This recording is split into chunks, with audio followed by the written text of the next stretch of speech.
Hello everyone, my name is Shani Jones and this is KNKY, which stands for Know the New Kinky You. I am a certified sex coach, certified through Sex Coach University, and a member of the World Sex Coach Association. So again, this is part 2 of a 3-part series where we are talking about age appropriate sex talk. And this is like the parental conversations with our kids about sex and sexuality. Now, in the first part, we talked about our younger kids, our 9 and belows, and types of things that we need to be mindful of, and type of things that we need to talk to them about. And you know, I think, and again, I preface this by saying this is me. If you wouldn't do it, don't do it, or have a completely different opinion, please feel free to share it. I would love to get more feedback about how it is that, 1, you feel it's appropriate to raise your children, and 2, how is it that you think that we can go about creating an environment where we can talk about sex, teach our kids about sex without shaming them and scarring them and turning them into sexually repressive people, adults who don't know how to fully enjoy life.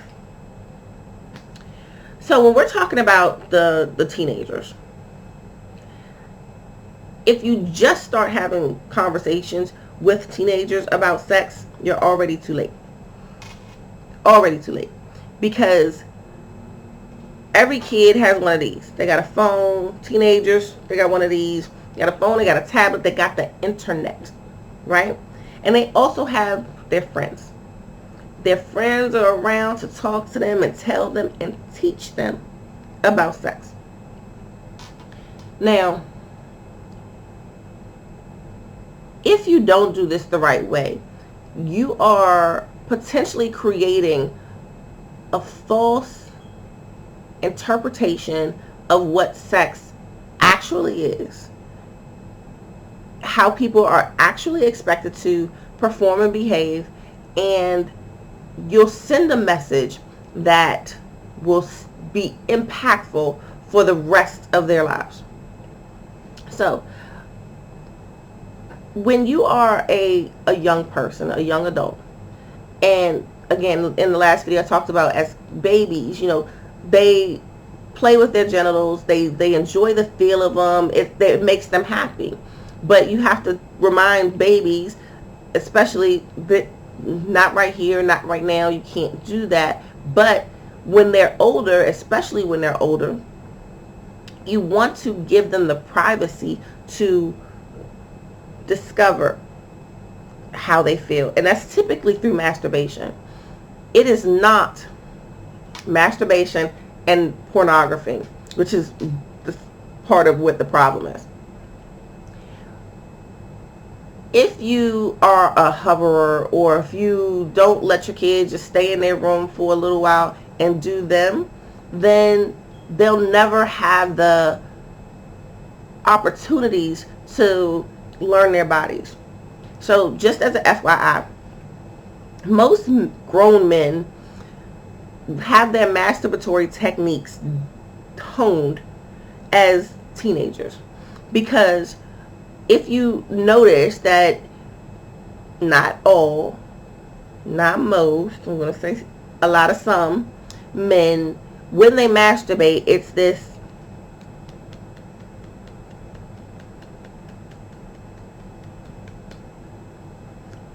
it's just the friction and emotion, because the goal is to ejaculate. The goal is not to be in the moment. It's not to it's the end result. It's the end result. It's not the pleasure of being in the moment. So it's this, and I'm sorry to do this again, but it's this, and it's fast and it's quick, because you are trying to ejaculate before anybody catches you. So you're not enjoying it as much as you could be. You want to get to that end, right? So when you're a teenager and you're trying to hurry up and jack off and come before your mom catches you, your dad catches you, your brother or sister walks into the room because y'all share a room, we need to, that carries over as an adult, and we need to put ourselves in better positions to give adolescents, young people, teenagers, the space to explore. And we definitely shouldn't, out them. Oh, you was in there playing with yourself, or oh, you was doing this. Don't tease. Don't shame. Don't do that, because then they're going to revert back to not doing it, and then not growing up to know what it means to please yourself into an orgasm, and then have to rely on somebody else to hope they know what they're doing to even help you put yourself into a position to have an orgasm. Don't do it. Masturbation, and this is from a person who was like that. I didn't masturbate as a teenager. I learned how to orgasm as damn near late 20s, early 30s, and I was shocked as shit. I was like, I could do this? I didn't know that this could happen. I didn't know. So you put yourself in a position to block it as something that, well, damn. If I had learned as a young adult teenager how to have sex with myself, I would have been in a better position as a young adult to be able to direct what it is that I liked, versus just being somebody who was having sex for the sake of having sex, but also somebody that didn't have a voice. I couldn't speak to what it is that I wanted and how it is that I felt, because what I felt is what they felt, and what it is that they were willing to give me. That's not the case today. You need to be on a constant evolutionary journey to be a better sexual person. And it starts with positive messages as young children, and it continues with openness and opportunity to learn your bodies. Especially young girls, they don't get that privacy. They don't get that opportunity to have sex. I mean, to masturbate alone. So what I'm asking everyone to do is just be a little bit more mindful, be a little bit more cognizant of the impact of how it is that we treat our young people about sex, and the impact that it will have on them with sex later on in life.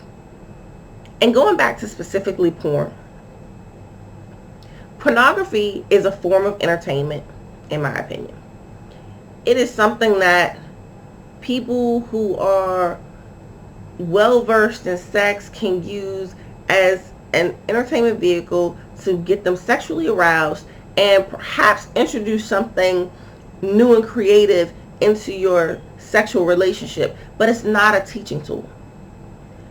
Young kids go watch these movies and they think, oh, my girl's supposed to squirt across the room, or every man's supposed to have a 12-inch penis, or every hole is just as easy to have sex with as the vagina or the mouth. The messages that young people especially are taught about sex when their only teaching tool is porn creates adults who believe that is what sex is supposed to be like. And I think that a lot of us can agree that sex isn't like that. Now, I do have sexual education, videos where there are people having sex, usually couples having sex, and those couples are in a teaching moment. They're showing us how real people, not porn stars, have sex. And there's usually commentary and people talking. So I think that if you are a parent who wants to, let's say you have a a child who is watching porn, who has porn on their phone or their computer, don't freak out. Don't go crazy. And what is this? What is this? Now, you might want to be worried about whether or not they put a virus on their phone. You might want to tell them how unprotected websites will lead to viruses, just like unprotected sex will lead to viruses. You can make that analogy, but don't flip out on them. If you want them to have positive images of sex, then try one of those educational videos. Say, here, watch this, go in your room, take some time to yourself, and then we can talk about it. That's another thing. Be willing to talk about it. Don't just leave them to their own devices or make them feel like, oh, well, shit. Okay, now what? Be open. Be willing to be that parent. Be that authoritative figure that says, yes, I'm here to answer your questions. And you know what? If you ask me a question that I do not know the answer to, I will work to find out, and we will find out together. Be that parent. All right, I feel like I've talked about this for a while. I'm trying to keep these videos short. All right, so thank you so much. I will see you again soon. I am Shani Jones, and this is KNKY, which stands for Know the New Kinky You. Bye.